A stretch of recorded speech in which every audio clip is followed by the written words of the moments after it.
Góðan daginn, í dag langar mig endilega að tala um stöðuorku. Og stöðuorka er svona svipað eins og skriðorka, nema hvað við erum að stúdera hvernig þyngdarsvið hefur raunverulega áhrif á orkuna sem við getum geymt. Og þetta er líka það sem við kallum geyminorka.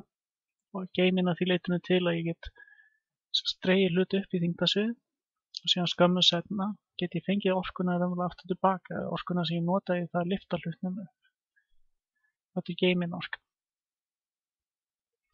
Dæmi þetta til dæmis er þegar við myndum taka einhver hlut sem að liggur hérna eftir kantbrú og segjum svo sem ég væri með kúlu sem væri hérna í einhver ákveðnari hæð og hæðin sem ég væri að vinna með væri hæðin H og kúla myndi síðan vera látin detta og þá væri hæðin H hér og síðan myndi kúlan detta bara af völdum þyngdarkraftsins beint niður og við segjum að þessi eini krafturinn sem hefur áhrif á þetta er þyngdarkrafturinn frá kúlunni sjálf. Það er eins að skrifa hérna. Það var svona kraftin einmitt á sjálfur kúlunni, þar sem að kúla myndi bara upplifa þyngdarkraftin sem myndi toga hana niður. Og þá getum við spurt einmitt enn og aftur eins og við gerum venjulega í þessum kafla. Hver er raunverulega að vinna þyngdarkraftsins þá? Þá er sérst heildarkrafturinn sem verkar á kúluna, F heild, er jafnt á mínus Fg og við erum að vinna að heildarvinnan sem er framkvæmd F heild sem er framkvæmd einmitt á kúluna sjálfa á meðan hún er að detta niður er heildarkrafturinn sinnum vegalengdin sem við förum og við erum að muna að þetta miðast alltaf við eitthvað núllpunkt og núna vel ég til dæmis núllpunkt sem er hér eða hér, það skiptir engum máli. Eina sem ég veit fyrir víst það er það að ég lækka hæðina mína hæðina H niður. Eða þetta hérna myndi halda áfram sest til þess að vera mínus þyngdarkrafturinn sinnum vegalengdin delta S. Nema hvað við getum síðan sagt að vegalengdin delta S sem hún dettur niður er raunverulega mínus H. Og þá einfaldast þetta hérna til þess að vera mínus Fg sinnum mínus H eða þetta sama að segja pluss Fg vegna þess að mínus og mínus verður pluss sinnum hæðin sem ég tatt er jafn stór eins og ég held áfram hér og þar sem að þyngdarkrafturinn er einfaldlega massi sinnum þyngdarhröðun sinnum H þá er orkan sem að var framkvæmd af þyngdarsviðinu það er þyngdarkrafturinn sem sá að búa til þessu orku að hann gaf hlutnum raunverulega orku sem samsvarar mgh.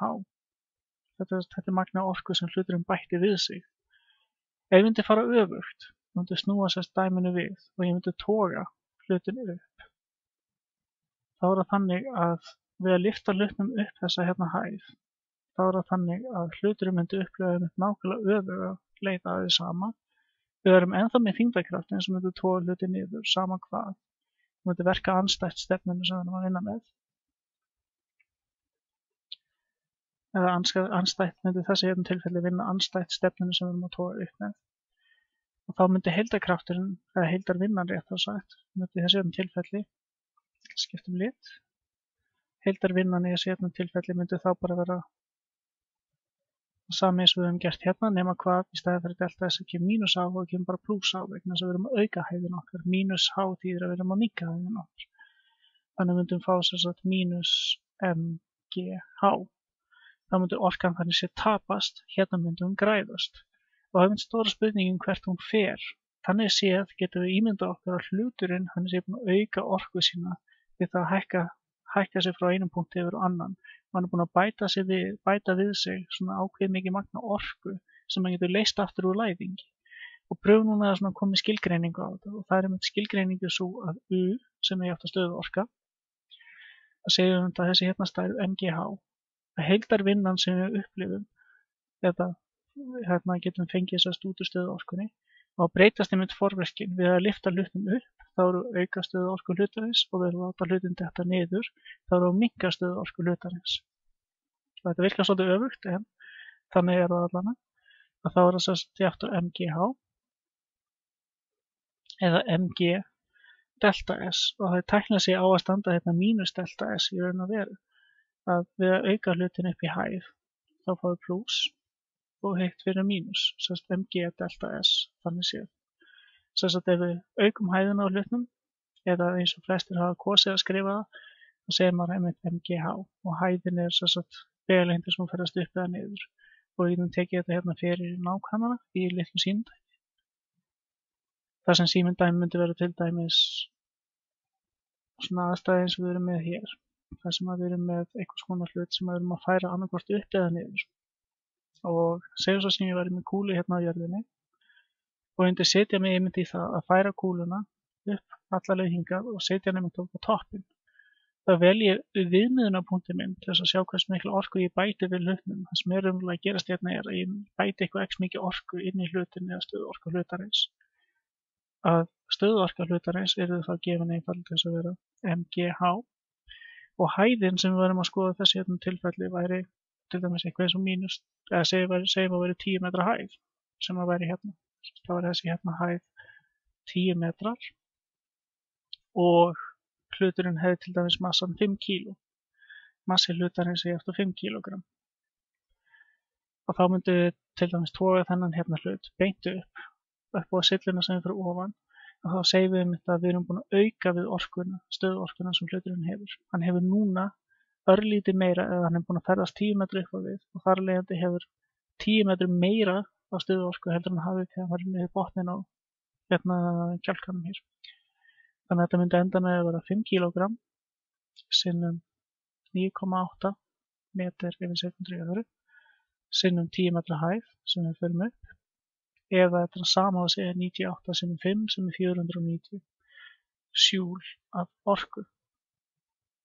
Og fyrir það sem ekki trúa getur við tekið upp verkfærikölska sem er þess að reiknivélin og reikna það út eftir þægjendum. Ef undir hins að gera þveröfugt og undir taka kúluna og ég undir halda henni í 10 metra hæð og slepp henni síðan þessari sömu kúlu sem er 5 kg og undir sleppa kúlunni og láta henni með detta þessa 10 metra þá sé ég, við teikna þetta betur undir láta henni að detta niður heilu 10 metrana þannig að myndi detta henni niður og búpp og það verið 10 metra hæð þá myndum við hins að segja stöðuorka kúlunar við að detta sérst þetta að fara upp og ef hún dettur niður 10 metra þá þurfum við að muna að stöðuorkan skiptir formerki og ástæðan fyrir að skiptir formerki er vegna þess að stöðuorkan er svona meiri eins og pottur þar sem ég set orkuna í sem ég er búin að setja í það að lyfta hlutnum upp úr þyngdarsviðinu. Þetta er orka sem ég geymi og ég get sótt síðan aftur með einfallega að sleppa hlutnum og þá sé þyngdarkrafturinn að búa til aukninguna í orkuna á hlutnum sem eigur hraða hlutarins þar að leiðandi. Og þá myndi stöðuorka hlutarins vera hérna í þessu tilfelli þegar á leiðinni niður myndi þá vera massi hlutarins sinnum G sinnum H eins og áður nema hæðarmismunum sem ég upplifi núna og þetta ætti tæknilega sig að vera delta S en ekki H, maður er bara svona venja að skrifa H að þá verður það 5 kg sinnum 9,8 metr yfir sekundri í öðru og síðan sinnum mínus 10 metr vegna þess að ég er að detta niður og ég er að detta niður frá þessum hérna viðmiðunarpunkti sem ég er að færa mig þess að niður frá. Þá myndi ég setja 0-punktinn hér fyrir ofan. Þess að það er 0-punkturinn var hérna. Ef ég myndi hafa 0-punktinn sem ég hafði upphaflega hérna við jörðina og ég myndi spyrja hvað var í stöðuorkan sem ég hef fengið við að fara frá 0-punktinum upp að þessum hérna punkti og síðan aftur niður, þá var það bara eftir 0 aftur. Og við myndum pröfa að kíkja á það sem sér dæmi. Hvað gerist ef ég myndi fara aftur upp og síðan niður og hvað kemur út í endan? Og þá myndi koma út í þessu sem sagt mínus 490 sjúl. Þess að neikvæð orka við að detta fyrir neðan 0-punktin. Ef ég myndi ferðast upp á 0-punktinum, bara tökum núna sama dæmi eins og ég er með uppsett hér, nema hvað að ég fer fyrst upp á 0-punktinum, ég vel þetta hérna til að vera 0-punkturinn, þetta er 0 og 0 er sem sagt viðmiðunarpunkturinn þar sem ég tel alltaf plusshæð eða mínushæð. Ef ég færi fyrst upp í 10 metra hæð, eins og ég er búin að gera hérna í dæminu, þá er hluturinn við að fara hérna upp, þá er hann komið með plus 490 sjúl. Síðan þegar ég fer aftur niður, og læt hlutin detta, þá fæ ég út í mínus 490 joule miðað við þennan hérna punkt.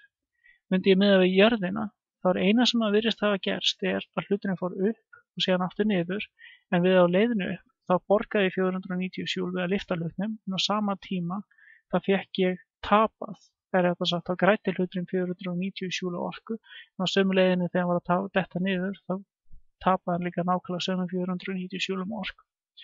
Þannig að hérna myndi þetta bara einfaldlega gefa okkur, ef þetta hérna væri núllpunkturinn og einhver myndi spyrja mig, hver stöðuorka hlutarins á þessum hérna punkti sem ég raunverulega að segja eftir ég búin að falla niður 10 metra, að hún bara einfaldlega 0, vegna þess að þetta núllpunkturinn.